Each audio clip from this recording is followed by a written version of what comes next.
evening, everyone, and welcome to another edition of Let's Talk About It. This is Susan Johnson, and I'm here with my co-host, Dennis O'Brien. Trying to say as little as possible, still recovering from vocal cord surgery. And we have our great producer, Matt Rupar. Yay, Matt. All right. But first, we have very sad news. Our very, very wonderful, great Senator Edith Pregg has passed away. Of course, she just retired, and Senator Kathy Austin ran in her place. But Edith Pregg was an amazing state representative, state senator, and also commissioner on aging. She served from the early 1980s right up until 2013. And, and she would come to the opening day ceremonies after that from time to time. So I am just saddened, and condolences to the family of Edith Pregg.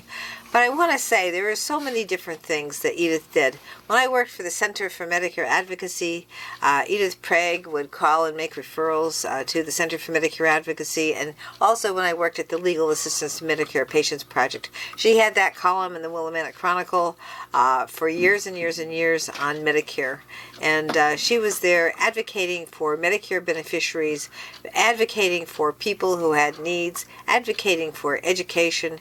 Edith Pregg was an amazing advocate for all the people in Connecticut, and she just did amazing work. She had a very powerful and strong voice, and she really knew how to get things done.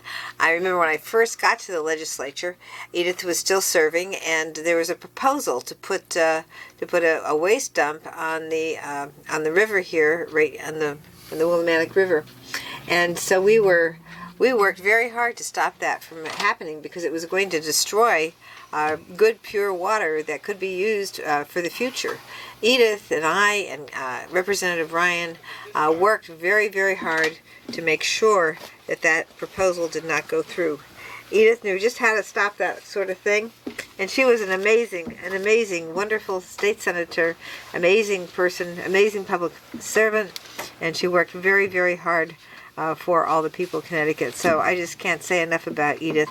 But I do want to also introduce our guest, State Senator Matt Lesser. We're very, very pleased to have you here, Matt. And I know you have a lot of things to say, but I want to just have Dennis say a few words about Edith, and then you can chime in too as well. Okay, Matt? Absolutely. Great to be with you. Great to have you here, Matt. Great to have you here. You're not a stranger here. You come here a lot. We see you in Windham all the time. I love it here. Okay, we do too, and we're really pleased that you honor us by being here with us. As far as Edith Pregg goes, I mean, what can I say that Susan didn't say, except that I remember her column, Medicare Mailbox.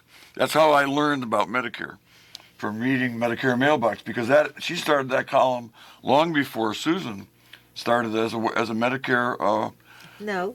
I started in the Medicare Advocacy. You're going to disagree with me? In 1979. I don't know if she was doing that before. Oh, I think so. I think it goes back all the way almost to the creation of Medicare. No. No? That's 1965.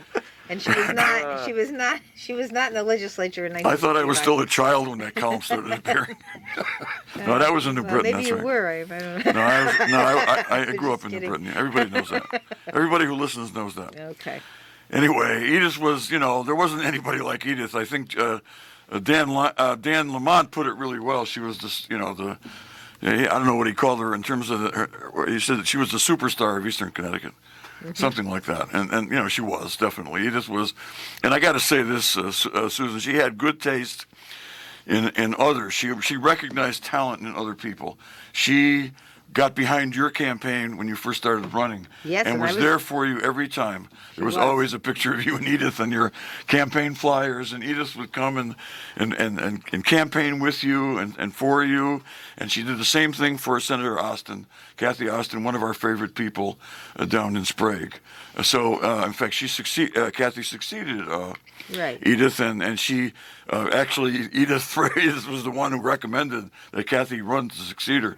She wanted somebody really good in that seat representing I think it's the 19th district, and so she picked Kathy Austin. And I remember Kathy Austin wore out about 6 pairs of shoes in that campaign, running for the Senate. When we talk to Matt Lesser, we're gonna ask him a little bit about the difference between running for the state rep and for the Senate, because Matt is the senator representing, I believe, the 9th district. That's right. The 9th district, and I think that's Oh, certainly Middletown. Probably all of Middletown. Most of Middletown. Most of Middletown. Not all of it. So so I know you can't have all those towns that are listed. You couldn't possibly, because I think that, what is the 75,000 people for each No, senatorial district? I've got about 105,000. 105. Okay, Yeah. so it's up to it's okay. It's 105. It's going to shrink a little bit because my district's grown a lot, so Okay. we have to shrink down. Okay, so what are the other towns you represent? So I live in Middletown, but I also represent Cromwell, Rocky Hill, Newington, and a part of Wethersfield. Okay, that's good territory there. It's not far from where I grew up in NB. We snake up the Connecticut River and we look out on eastern Connecticut. Right, right. Keep a watchful eye. Very good, very good.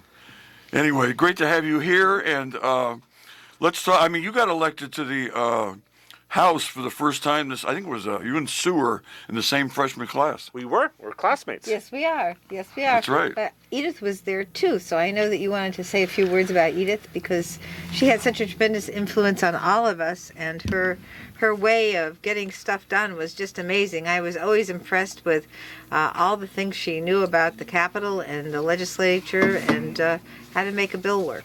Yeah, Edith was a dear friend of mine, a friend and a mentor. And actually, I was just reminiscing about the last time I got to spend some real good time with her was actually in Willimantic. It was a couple of years ago at Rosh Hashanah services at the synagogue here, and saw her, and she was sharp as always, and greeted me and my wife Sarah, and was just a wonderful friend. And she had all sorts of people that she knew in my district, and whenever there was a Mrs. Manzarella in Wethersfield needed heating assistance, Edith would pick up the phone and call me long after she'd left the legislature to make sure that I did right by my constituents. She just had a heart as big as a whale. What a wonderful person, and I'm going to miss her, as I know a lot of people are.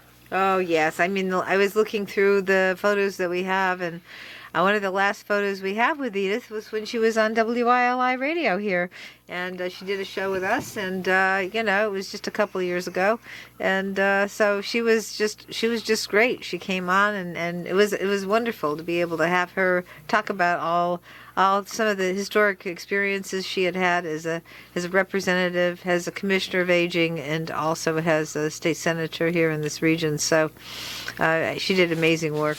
Edith lived to the ripe old age of 96, and there was good reason for it. Edith was always doing something. She was always busy. If she wasn't busy helping people, she was out running the streets of this region. She was a runner. She ran, I think, well into her 80s. She was still running. And then when she stopped running, she started to walk. She was walking, yeah, like I do. Right. Like I've always done. and when she wasn't running, she was driving faster than anybody else in the state of Connecticut.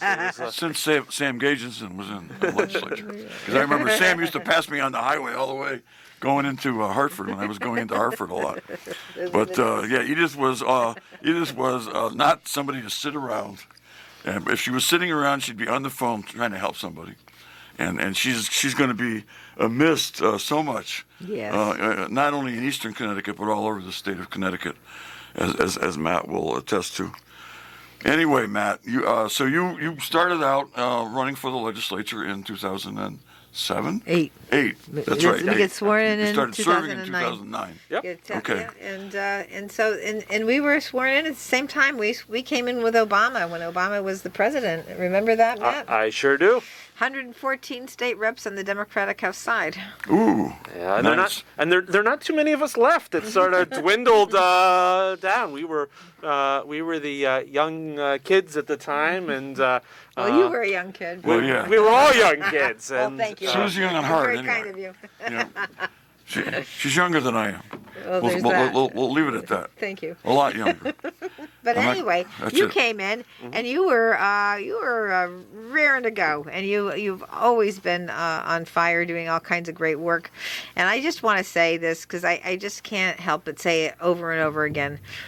This last session, this last year that we were at the Capitol, we did so much amazing good work for our urban areas, and we did so much great work over the last 3 years for the schools that had been underfunded for years and years, and we're continuing to do that work. And I just can't say enough about all the work we were able to accomplish in the Senate with Marty Looney as the leader, for the municipalities that have the payment in lieu of taxes funds that have always been cut historically, but now they've been rebalanced, and that new system that we have. And then there's also the work that was done over the last 2 or 3 years since when Malloy was in office to make sure that the underfunded school systems are getting the right funding over a period of 10 years. That's how chronically underfunded they were. So I'm just pleased with the direction we're going in. Absolutely. We've gotten so much done. And, I remember when we first got elected, we were stuck with the largest deficit in Connecticut history. I think our first year we had an $8.5 billion deficit because of the Great Recession. The bottom fell out of the economy. And now for this year, for the first time, at least the time we've been serving, the state's in the black. We have money to spend. Our bond rating is up. We've got the largest rainy day fund in state history.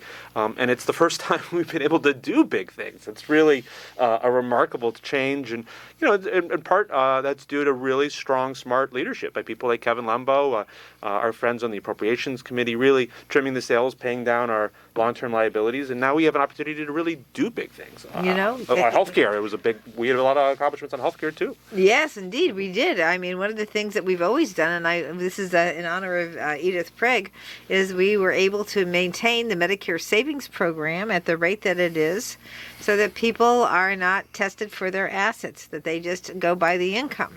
And of course, it's a ridiculous idea to test somebody for assets when you're a senior citizen, because you're living off some of that money that you saved. So you don't want to be taking that money away from people, because what will happen eventually is they'll end up with being totally dependent. So we were able to make sure that the state didn't put its fingers on the asset requirement for the Medicare Savings Program. And let me just explain the Medicare Savings Program, which is a program that's based on your income, and it pays your Part B premiums, and it pays your hospital deductibles, your Part B deductibles, and your Part D premiums as well. So it takes care of all those expenses that you would ordinarily have under a Medicare program when you actually go on Medicare.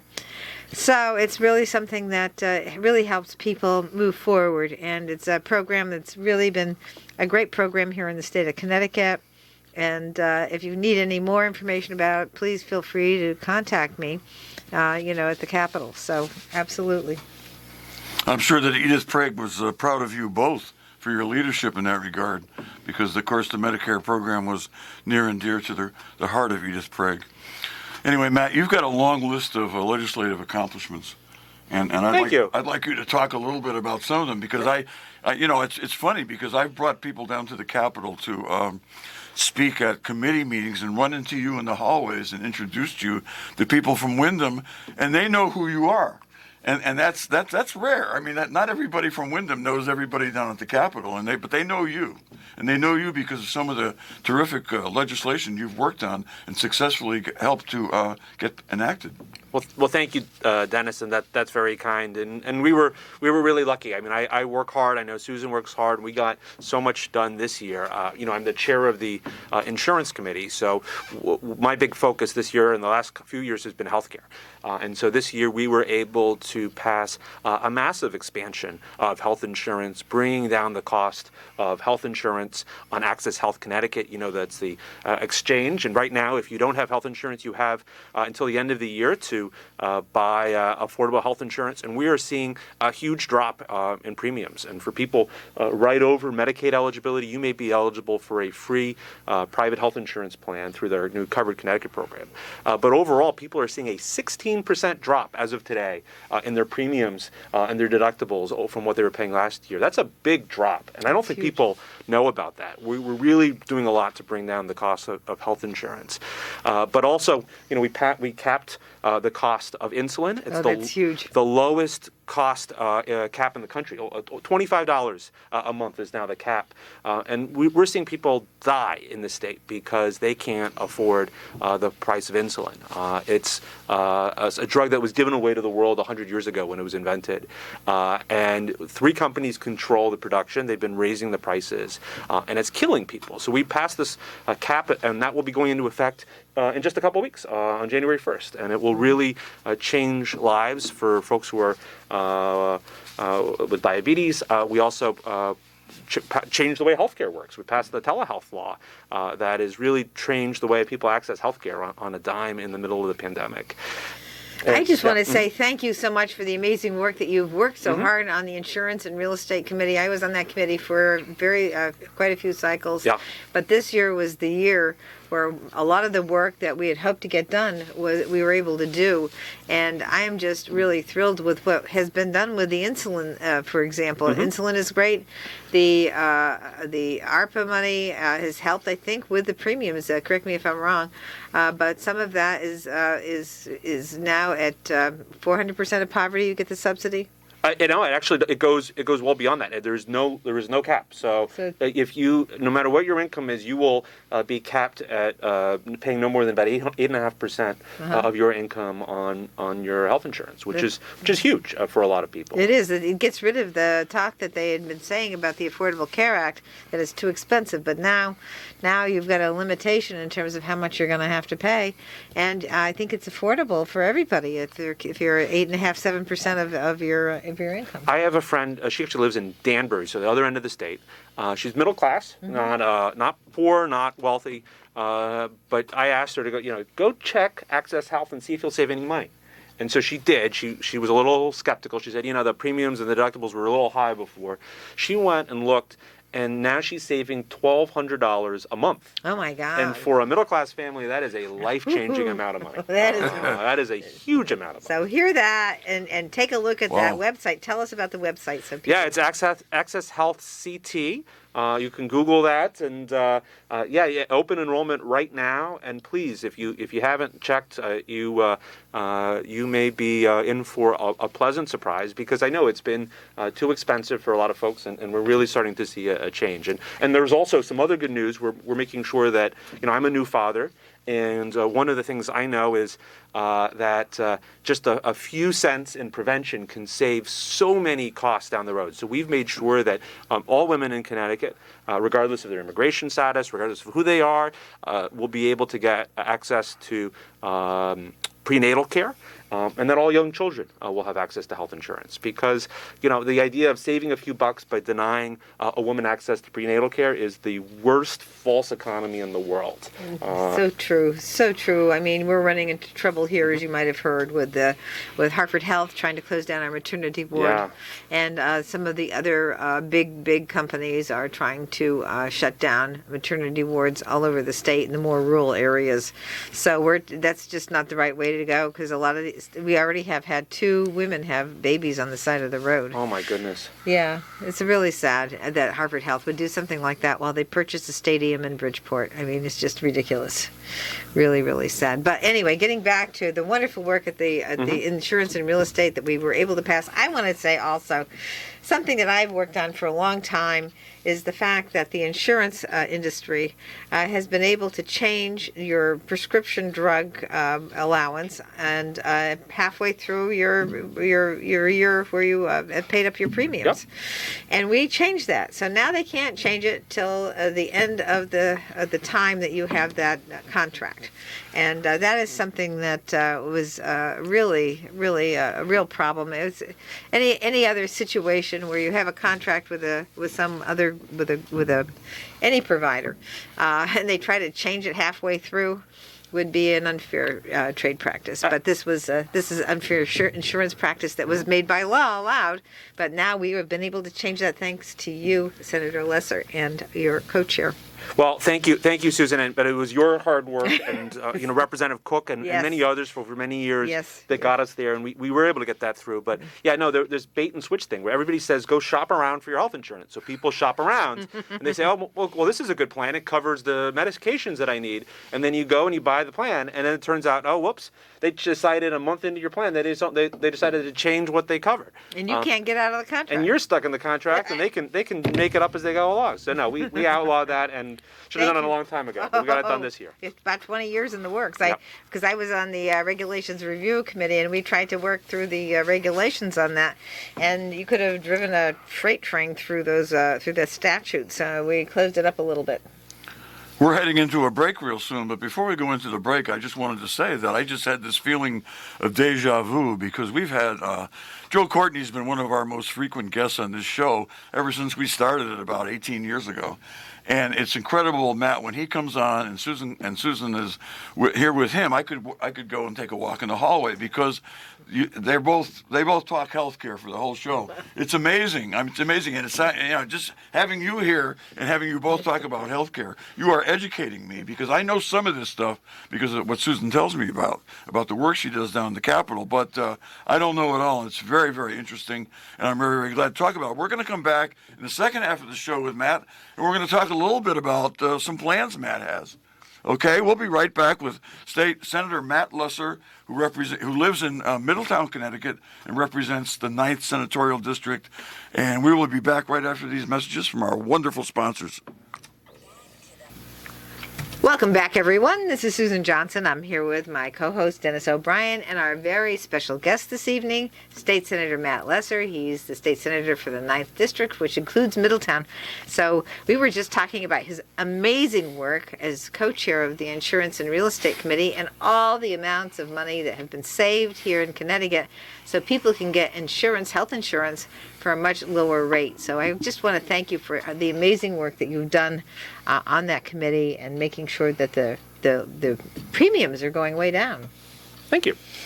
And now we're going to talk a little bit about your plans for the future because you do have you have an exploratory committee. So tell us a little bit about your plans. Well, thank you. I opened an exploratory committee this fall looking at a possible statewide run for office next year in the 2022 elections. A couple offices open, but I'm really focused on the issue of voting rights. Right now, if we didn't realize that we had a crisis of democracy in this country, I think we learned, unfortunately, on January 6th that we're very much in one. And the issue of voting rights and protecting our democracy, I think, is front and center on a lot of people's minds, and it certainly is on mine. Nothing that we do in Hartford is possible without democratic legitimacy, and that comes from having free elections and making sure that we are democratic. So focused. I was telling her I wanted to talk next. Oh. I said I think that's exactly right. And because of Dennis distracting us, sure. Well, there were some, for those of you who are listening on the radio, there were some hand gestures, and they may not have come through well over the radio waves, but I was trying to make heads or tails of what was going on. Well, you got two lawyers who like to ask questions, and you know what? And when you do it in court, you don't do a dual. Well, no, the judge dictates. The judge will only let one lawyer at a time question, so it's a little hard to do. All right, let's just let. All right, go ahead. Please. Your turn. Your turn, Sue. So, yes, I do want to say that we did vote this time in the legislature about expanding access to voting rights in our state constitution. And there were some questions about the fact that we were able to do absentee applications. And I just want to be clear and kind of set the stage for what our current Secretary of the State, Denise Mirella, has done, and how you would pick up the ball and continue running with that. Well, 4 years ago, when Denise ran for re-election the most recent time, and she's a wonderful friend who's done just an incredible job, but I don't know that she knew what she was going to be dealing with. She had signing up to deal with foreign interference in our elections and holding an election in the middle of a global pandemic, and not just an election, but one with record turnout. And then lastly, having to deal for the first time with a candidate for high office who refused to accept the outcome of a free and fair democratic election. And that is an incredible array of challenges to deal with, and she's dealt with them, brilliantly. And one of the things she did to make sure that people had the right to vote in the middle of a pandemic was work with Governor Lamont to ensure that on a temporary basis, we made absentee voting much easier. We have absentee ballot drop boxes in every town in the state. Ballots were mailed out to folks last year and were made much more available this year. And as a result, turnout soared. It turns out when you make voting easy, people do it. And that's a good thing for democracy. It means that all of us who are in office can feel confident that the people had their opportunity to have a say. So I think that's great. It was very, very good. And everything that we did was well within the Connecticut Constitution. So we had the executive order, and it just fit perfectly within the language of our state constitution. But our state constitution is kind of strict, and it doesn't have the flexibility. We have a lot of different procedures in place to make sure that the ballots are secure, that the people who get the ballots actually have to sign up for an application first to get the ballot, and that they have to be registered to vote with an identification process. All that is in place. So that is all the security. We have all these security measures that are in place, but we want to make sure that we have more flexibility, like the no excuse absentee application and then the ballot. Absolutely, and a lot of things are going to go away. Right now, we have easier access to ballots, absentee ballots, because it's not safe for folks to vote in person. And we're watching the rise right now of the new Omicron variant.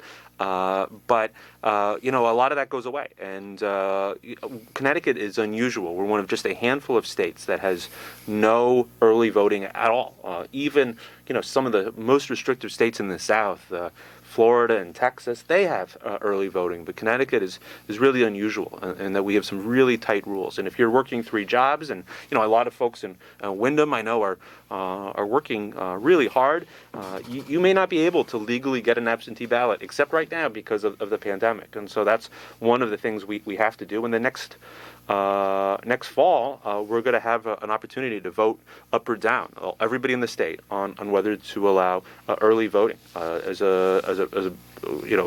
something that states all across the country enjoy. And I think we got to get the word out, let people know that this is a really important opportunity. It's not the first time it's been on the ballot either, but I don't think people really understood it the last time it was on there. And so I'm hoping people will take a look, because there have been a lot of people talking about this. And we've had Denise on our show on Cable Access and also on WILI, talking about the fact that, we need to make the change in the Constitution. And I used to think, boy, having all that in the Constitution is really kind of rough. But when I see what other places are doing, it means that the people really have to be involved in changing those rules instead of letting the legislature do it all by themselves. And then once that is allowed, then what we can do is we can make those other changes that will create more flexibility in statute. Absolutely. Dennis? Oh, it's my turn. Okay. This happens all the time.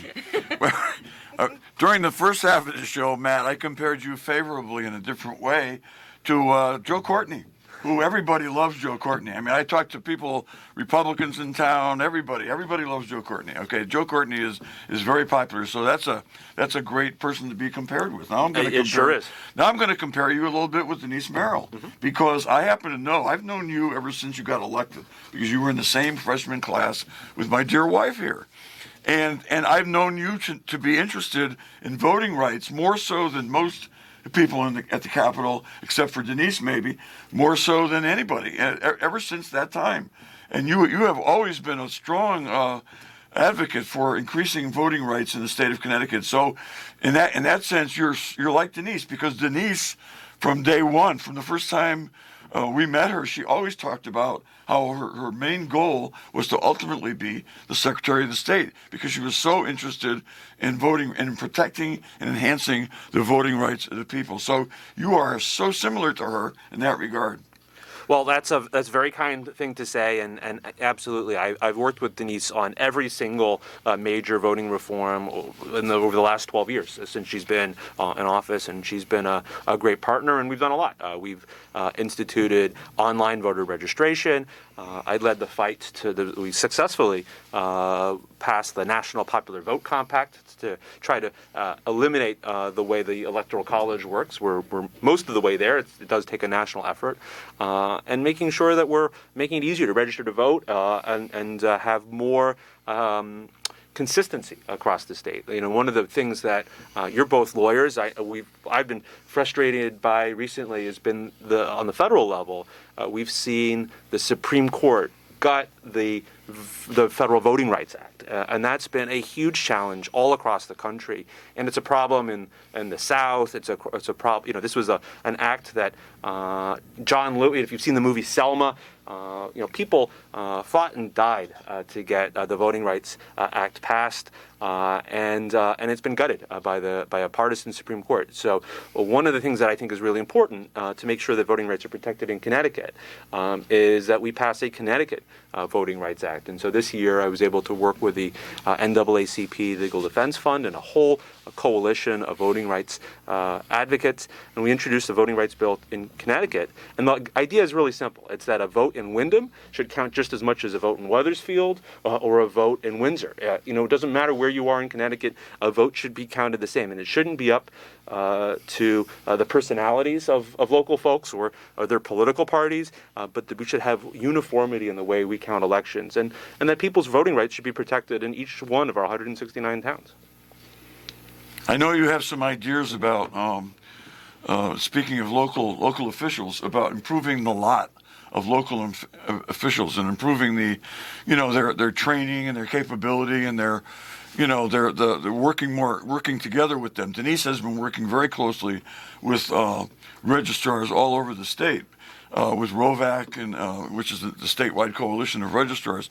But it's a big task because we have 169 towns in the state, as I often point out. That's not that large. Well, so there's an awful lot of local officials.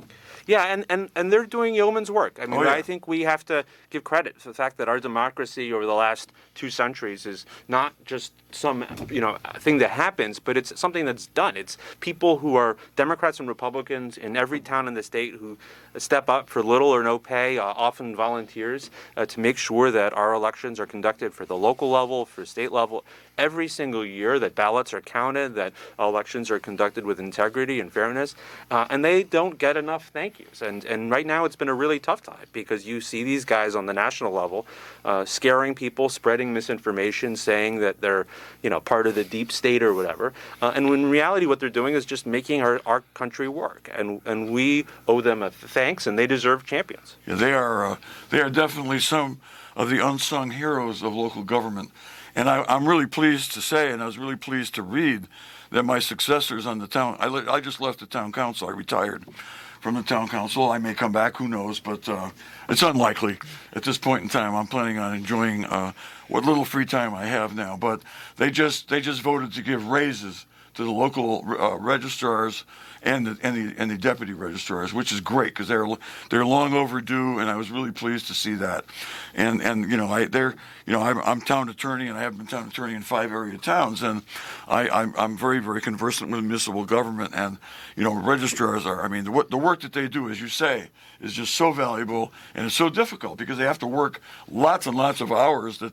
And they're really not very well compensated. They're sort of like the other unsung heroes, I think, of local government are the town clerks. They're amazing, too, but we'll talk about that again some other time. Right, but one of the things that I think that we need to really be clear about is the fact that we do have great security measures here already, and I will never forget after the hanging chads and the Gore versus Bush case, and Florida, they created the Help America Vote Act. And they wanted to go from those hand machines that we had, those mechanical machines, to computers. And in Connecticut, we made sure, under Secretary of the State Susan Bysowitz at the time, that we had a paper trail. And so and we can conduct audits. So we have, and the machines are not hooked into the internet. They're done right there at the place that the vote takes place.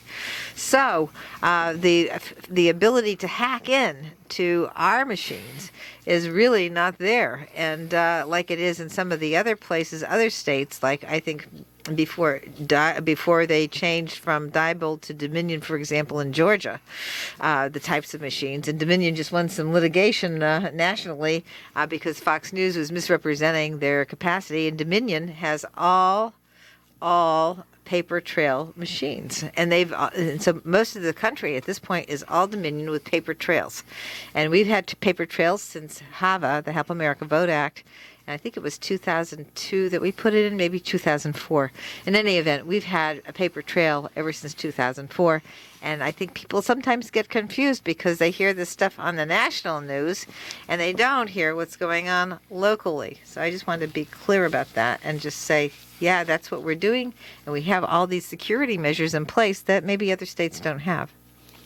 Yeah, no, absolutely. And this, I think there's been, it's really a cynical attack, try to, no, everybody wants their vote to count. Everybody is, has the desire to make sure that elections are free and fair. But one of the things that makes this country great, from the revolution of 1800, when John Adams was defeated by Thomas Jefferson and handed over power. It was the first time any political party had voluntarily given another political party power. We respect elections and the will of the people, even when it doesn't go our way. And it's so important that even folks who lose elections say, you know what, I'm disappointed by the result, but this thing was done with integrity. Now, you mentioned the voting machines. One of the important things that the next Secretary of State's going to have to do is replace the voting machines, because our current machines are reaching the end of their life. They've been there for 20 years. They've done a great job, but now it's hard to get replacement parts. And so one of the first things on the table is making sure that we're building on that success. And I totally agree with you that former Secretary of State Susan Bysiewicz, who's now our Lieutenant Governor, did a great job then. But we've got to make sure that we have the best, most secure technology available, so that that we're hack proof, and that we have that kind of robust paper trail to ensure confidence in our elections going forward. Absolutely. It's very exciting to be able to just continue the securities that Connecticut has, that we can just build upon that. And I know with new technology, we can make everything even more secure, although I'm not really clear, not being a whiz-bang with computers, if you're already not on the internet with your voting results and you have your paper trail, I'm not sure how much more we can do to make that secure, but because of course the integrity of the people who do the counting, and the registrars and the deputies all are great people who work very hard to make sure that the elections are done in the right way, and that's in the 169 towns. And one of the things I want to say about that, the more, in some ways, you don't like the speed of the government, but with the democracy, spreading the power out means that it's going to take more time to get a result. So, while we're all impatient and we all have our attention spans limited because of the perhaps the television and maybe the internet, we still have a democracy that is moving very slowly but very deliberately, so that the people can all, or lots of the people can agree on where we end up. You have an exploratory committee. Could you explain to our listeners what an exploratory committee is? Absolutely. So an exploratory committee allows someone to go out and test the waters. That means going out to different parts of the state and asking people, what do you think is important? What are you looking for in a candidate? What do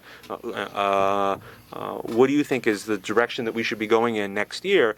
Raise a little bit of money and go around the state and just having those conversations and asking people. And so I've been doing that. So over the last 60 days or so, I've been out to well over 100 towns, meeting with, including Wyndham several times. Yes. Meeting with civic leaders and members of the public, and just asking some basic questions about where should we go as a state, and what are you looking for on the ballot in 2022? And so far the response has been really encouraging. So there are a lot of folks who are interested in stepping up for a statewide office, and I'm certainly one of them. But it's really given me an opportunity to go out and hear from folks in every corner of the state, and I've been doing that. So it's obviously I bring the experiences that I have in my district, but it's been really great to be all over the state, meeting folks, and getting a sense of where we should be going in 2022. How do people get in touch with you with respect to the, if they wanted to get in touch with you, they like the interview, say today, how would people find you? Sure, they can go to my website at mattlesser.com or shoot me an email at matt@mattlesser.com. That's MATTLESSER.com. They can also call me at 860-344-1230. The other place to find me is on social media. So I'm active on Twitter and Facebook at Matt Lesser, Matt Lesser CT on Facebook. And please, I love to hear from folks. And I think we've got a lot of work to do between now and next November. Yes, we do. And I know how amazing you are at campaigning. You do amazing work, and you do get out to speak to everybody. And so we'll like to have you come back as things move forward and talk a little bit more about what you're doing and what kind of response you're getting on your exploratory campaign. We have a couple more minutes, Matt, if you wanted to just say a few more things about, your vision and just kind of summarize. Well, thank you, Susan and Dennis. You're both wonderful friends, and you both do such a wonderful job serving the community here in Windham.